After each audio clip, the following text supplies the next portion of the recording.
Hello, this is Yogeshwar 7000 again, and I'm back with another very interesting topic today. And this topic is about general personalities. And you would have come across a lot of people with very conflicting personalities. When I say conflicting, it means that you may have noticed a male, who's kind of feminine in his approach or looks or his behavior rather, and you would stop for a moment and think, hey, why is he like that?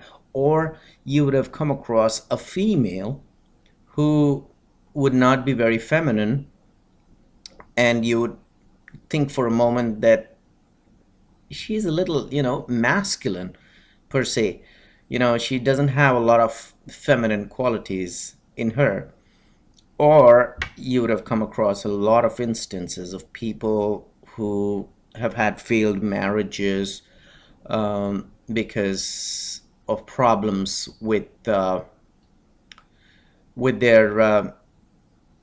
sexual potency, so as to say. I'm trying to be as less crude as I can, but sometimes you would come across relationships and marriages getting affected because of this. And sometimes when it goes to an extreme, you would have seen divorces also happening.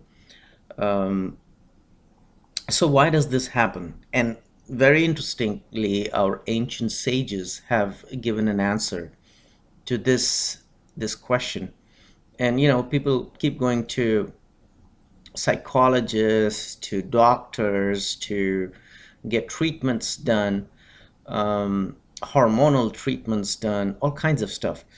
But behind this mystery, the ancient sages have given us that, hey, we are all ruled by certain planets. And actually, as a matter of fact, nine major planets, which are Jupiter, Saturn, Sun, Mercury, Mars, Moon, Venus, Rahu, and Ketu. These are the major planets. Of course, there are upagrahas, and then there are Uranus, Neptune, and Pluto, which we do not even consider as grahas as per Vedic astrology. Of course, they are planets, but we do not consider that they do have an influence on us per Vedic astrology. So the ancient sages have told us that, behind this mystery, or rather, these planets are influencing us all the time. And what they have determined, as far as this particular topic is concerned, that Moon and Venus, out of the nine planets, they are considered to be females. Sun, Mars, and Jupiter, they are considered to be males. And Mercury and Saturn, they are neutrals. So they've very clearly classified the seven planets, and it's not been mentioned about Rahu and Ketu. But at the same time, please remember, it has been mentioned that Kujavat Ketu and Shanivat Rahu, means Shani, or Rahu rather, behaves like Shani, which is Saturn, and Ketu behaves like Mars. So as per this principle, if Rahu behaves like Saturn, again it becomes a neutral planet as far as sex is concerned. And if Ketu behaves like Mars, it becomes a masculine planet, if this principle is to be considered. So the sages have very clearly classified these planets: Mercury and Saturn, neutral; Moon and Venus, feminine planets; and Sun, Mars, and Jupiter, males.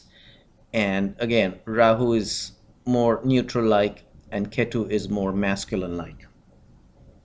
So how do these planets affect us in our day-to-day lives, or when we look at a personality of a person, like I just mentioned to you, that you can see males behaving a little like females and females behaving in a little masculine manner, and then of course the neutrals, where there's a problem as far as their sexual orientation is concerned, and leading to lack of sexual potency, so on and so forth. So what we have to see is, first, the lagna is very important, the ascendant or the rising, that is very important. What planets are sitting there? Are masculine planets sitting there? Are feminine planets sitting there? Or are neutral planets sitting there? And if there are no planets, what is the zodiac sign which rules over the ascendant? And what is the rulership of that zodiac sign? Because as we know that there are 12 zodiac signs and they're ruled by 9 planets. So then you can see an influence on the ascendant based on that if there's no planet sitting there. And again, you look at what kind of planets are aspecting the ascendant. So in case Moon and Venus are influencing the ascendant in any way, either by sitting there or by aspect or by the rulership of the zodiac sign, then a person will be feminine, more feminine like. And if it's a woman's chart, great, because a woman needs to be feminine. But if it's a man's chart, then there's a slight contradiction here, that he's a man, but the influencing planets are Moon and Venus. So you'll see some shades, not always, not necessarily always, but you may feel some influence there. And the same applies to, in case it's a male and Sun, Mars, and Jupiter is influencing the lagna, then there's no problem, quite manly.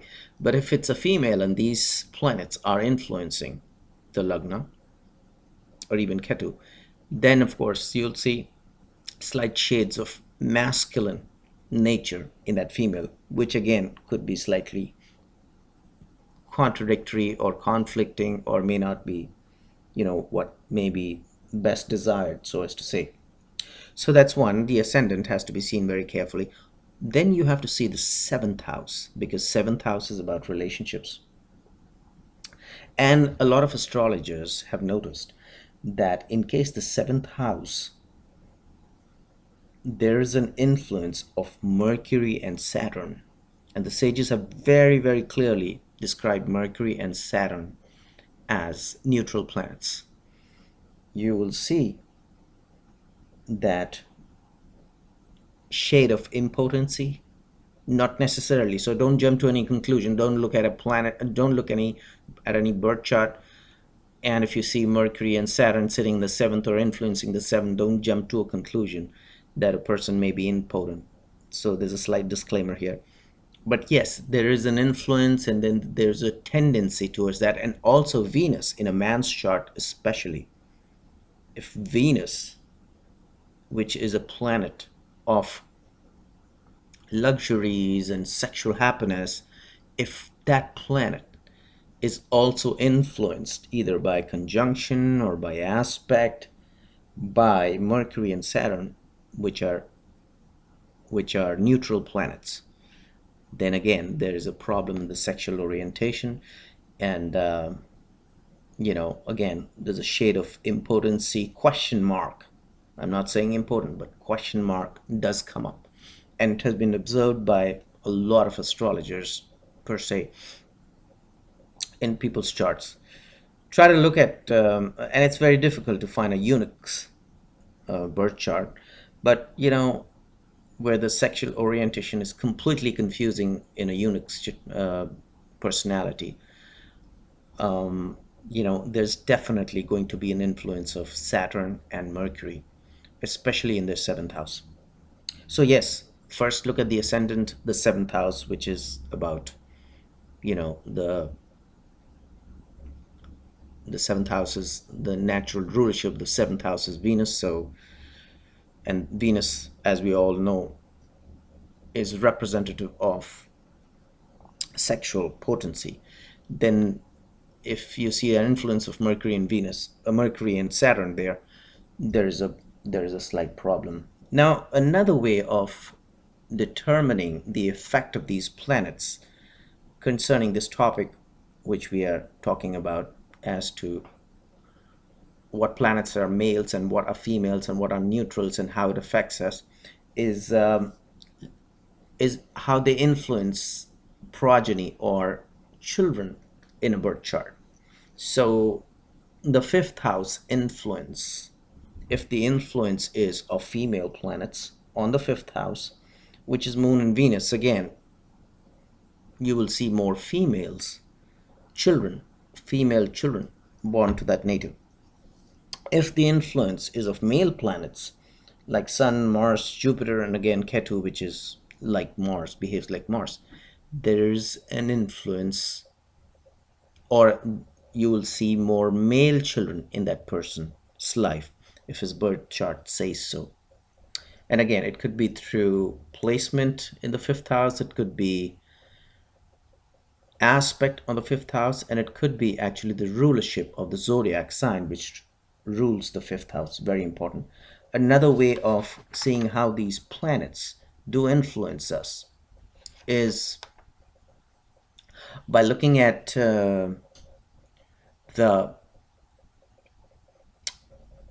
third house, which represents the younger siblings, and one can determine as to brothers and sisters, siblings, what sex will be of the siblings, so on and so forth.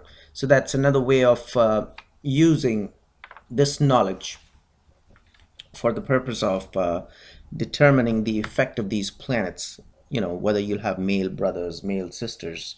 Even the 11th house is also about siblings. So one can look at those houses and see what kind of siblings a person will have as far as the sex of the siblings is concerned. So it's not necessarily related to your own or that person's sexual orientation in terms of a relationship of marriage, but it can be used, this knowledge can be used to determine the children, the siblings, the younger siblings, so on and so forth. And sometimes, very interestingly, if you draw a Prashna chart, and a Prashna chart is, when you draw a chart based on a question at that particular point of time when that question is raised. And say, for example, there is a question on somebody, and I'm just giving you an example, if somebody has lost a piece of jewelry and he's trying to determine who the thief is, and one has to choose between two people who are suspect, and one could be a male and one could be a female, then in that Prashna chart, or that chart which you draw at that particular point of time, will give an indication who the thief could be. If there's an influence of male planets at that Prashna chart, then of course, the suspicion goes to the male person who's in question. And if the influence is on,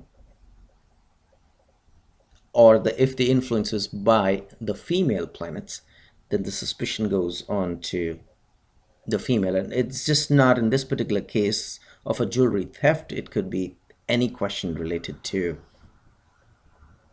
a Prashna chart.